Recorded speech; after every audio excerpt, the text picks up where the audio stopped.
Blouse ಇಟ್ಕೊಂಡು measurement marking ಹೆಂಗೆ ಮಾಡೋದು ಅಂತ ನಾನು ಈ ವಿಡಿಯೋದಲ್ಲಿ ನಿಮಗೆ ತೋರಿಸ್ತೀನಿ. ನೋಡಿದ್ದು ಯಾರೋ ನನಗೆ ಸ್ಟಿಚಿಂಗ್ ಕರೆಕ್ಟಾಗಿದೆ, ಇದೆ ಬ್ಲೌಸ್ ಅಳತೆ ಹೊಲ್ಕೊಡಿ ಅಂತ ಹೇಳಿದ್ದಾರೆ. ನೋಡಿ, ನೀವೀಗ ಯಾವ ಥರ ಅಳತೆ ತೊಗೋಬೇಕು ಅಂದರೆ ಈ ಉಕ್ಸೂತ್ ಇದೆ ಅಲ್ವಾ, ಈ ಕಡೆಯಿಂದ ಈ ಕಂಕ್ಲಿಗೆ ಎಷ್ಟಿದೆ ಅಂತ ನೋಡ್ಕೊಳ್ಳಿ. ನೋಡಿ 8 ಇದೆ, 8ಗೆ 2 ಇಂಚ್ ಸೇರಿಸಿ 10 ಮಾಡ್ಕೊಳ್ಳಿ. 10 ಮಾಡ್ಕೊಂಬಿಟ್ಟು ನೋಡಿ ಈ ಥರ ಬಟ್ಟೆ ಫೋಲ್ಡಿಂಗ್ ಹಾಕಿರ್ತೀವಲ್ವಾ, ನೋಡಿ ಈ ಥರ ಫೋಲ್ಡಿಂಗ್ ಮಾಡ್ಕೊಳ್ಳಿ.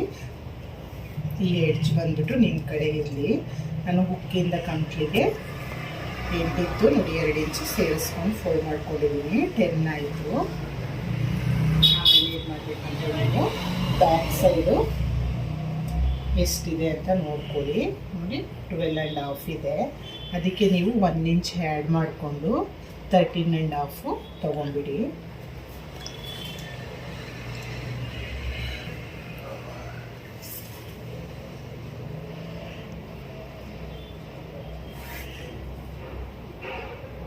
ನೋಡಿ 13.5 ತಗೊಂಡ್ಬಿಟ್ಟು ಮಾರ್ಕ್ ಮಾಡ್ಕೊಳ್ಳಿ.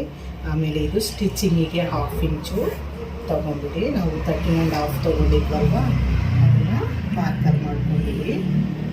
ಆಮೇಲೆ ಏನು ಮಾಡಿ ಅಂದರೆ ನಿಮಗೆ ಎಕ್ಸಿಟ್ ಕರೆಕ್ಟಾಗಿ ಮಾರ್ಕಿಂಗ್ ಬರಬೇಕಲ್ವಾ, ಇದು ಬ್ಯಾಕ್ ನೋಡಿ ಇಲ್ಲಿ ತೊಗೊಂಡ್ಬಿಡಿ.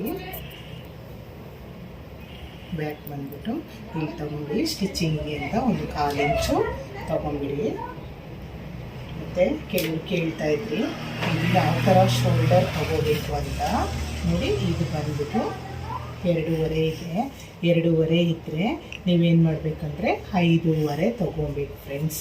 ಇದು 2 ಇದ್ದರೆ, ಇದು 2.5 ಇದೆ, ನೀವು ಅದನ್ನು 5.5 ತೊಗೊಳ್ಳಿ. ಈ ಶೋಲ್ಡರ್ ಬಂದುಬಿಟ್ಟು 2 ಇದ್ದರೆ 5 ತೊಗೊಳ್ಳಿ ಸಾಕು. ಆಮೇಲೆ ಇದು 3 ಬಂದರೆ 6 ತೊಗೊಂಡ್ಬಿಡಿ. ಶೋಲ್ಡರ್ ಯಾವ ಥರ ಇಡೋದು ಇವಾಗ ನೋಡಿ, ಇದು ಬಂದುಬಿಟ್ಟು ಅವರು ತುಂಬ ಸಣ್ಣ ಇದ್ದಾರೆ, ಅದಕ್ಕೋಸ್ಕರ ನೋಡಿ ಇಲ್ಲಿ 2 ತೊಗೊಳ್ತಾ ಇದ್ದೀನಿ. 1/4 ಇಂಚು ಎಕ್ಸ್ಟ್ರಾ ತೊಗೊಳ್ತಾ ಇದ್ದೀನಿ. ಮತ್ತು ಇದು ಬಂದುಬಿಟ್ಟು 5 ಇದೆ, 1/2 ಇಂಚು ಎಕ್ಸ್ಟ್ರಾ ತೊಗೊಳ್ಳಿ. ಇಲ್ಲಿಂದ ಇಲ್ಲಿಗೆ 5 ತೊಗೊಳ್ಳಿ. ಇಲ್ಲಿಂದ ಇಲ್ಲಿಗೆ 5 ತಗೊಳ್ಳಿ. ಅದನ್ನು ನೀಟಾಗಿ ಹೀಗೆ ಸೇರಿಸಿ. ನೋಡಿ ಇದು ಎಷ್ಟೇ, ಇವರು ಬಾಕ್ಸ್ ಕೇಳಿದ್ದಾರೆ, ಅದಕ್ಕೆ ನಾನು ಏನು ಮಾಡ್ತೀನಿ 2.5 ತೊಗೊಳ್ತಾ ಇದ್ದೀನಿ.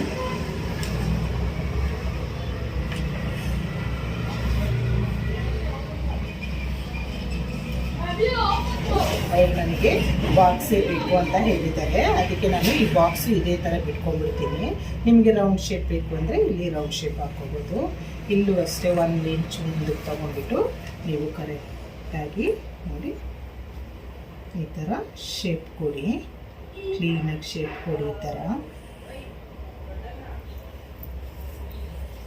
ಈ ಥರ ಶೇಪ್ ಕೊಡಿ. ನೋಡಿ ಇದು ಬ್ಯಾಕ್ ಫ್ರೆಂಡ್ಸ್. ಈಗ ನಿಮಗೆ ನಾನು ಬ್ಯಾಕ್ ಪಾರ್ಟ್ ಹೇಳ್ಕೊಟ್ಟಿದ್ದೀನಿ. ನೆಕ್ಸ್ಟ್ ವಿಡಿಯೋದಲ್ಲಿ ನಾನು ಫ್ರಂಟ್ ಪಾರ್ಟ್ ಹೇಳ್ಕೊಡ್ತೀನಿ. ಇವಾಗ ಇದು ಬ್ಯಾಕ್ ಆಯಿತು. ನಿಮಗೆ ವಿಡಿಯೋ ಇಷ್ಟ ಆದರೆ ಒಂದು ಲೈಕ್ ಮಾಡಿ ಫ್ರೆಂಡ್ಸ್.